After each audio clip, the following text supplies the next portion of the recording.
परभणी महापालिकेच्या महापौर उपमहापौर पदासाठी आज निवडणूक। महापालिकेत सत्ता स्थापन करण्याबाबत ठाकरेंची शिवसेना आणि काँग्रेसमध्ये एकमत।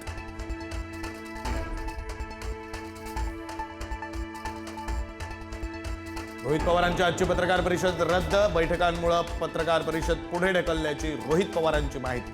विमान अपघाताच्या चौकशीचा विषय मार्गी लागताच पत्रकार परिषद घेणार रोहित पवारांची माहिती।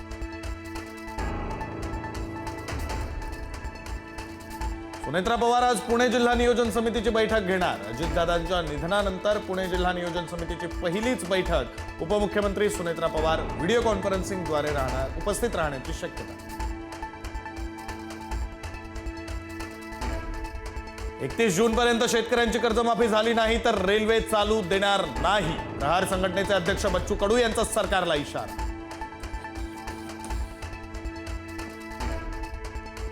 सहाय्यक पोलीस निरीक्षकाला शिवीगाळ। एकनाथ खडसेंविरुद्ध सावदा पोलीस ठाण्यात गुन्हा दाखल। अपशब्द वापरल्यानंतर तात्काळ माफी मागितली। खडसेंची प्रतिक्रिया। संभाजीनगरातील पोलीस भरतीत उतरले उच्च शिक्षित तरुण। बीटेक, MBA, B.Pharmacy सह लॉचे तरुण उतरले पोलीस भरतीत। प्रथम द्वितीय श्रेणीत उत्तीर्ण झालेले तरुण पाहून पोलीस देखील चकित।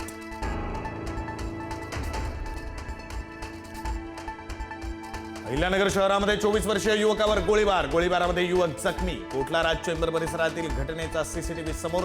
गोळीबाराचं कारण अस्पष्ट।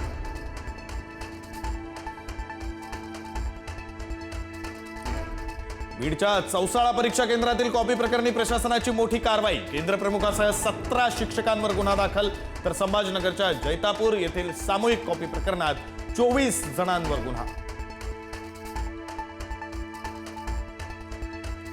मुंबईतील CBD बेलापूर परिसरामध्ये बिबट्याचं दर्शन। भटक्या कुत्र्यावर बिबट्याचा हल्ला। परिसरातील नागरिकांमध्ये भीतीचं वातावरण।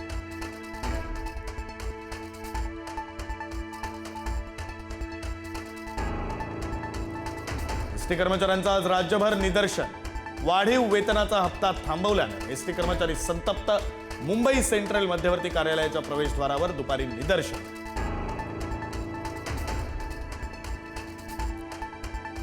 केंद्रीय कामगार संघटनांचा आज देशव्यापी संप आणि भारत बंदची हाक। केंद्र सरकारच्या कामगार कायद्यांना विरोध। देशभरातील विविध सेवांवर परिणाम होण्याची शक्यता। शिकूया AI ची क्रांती। चला करूया MSCIT।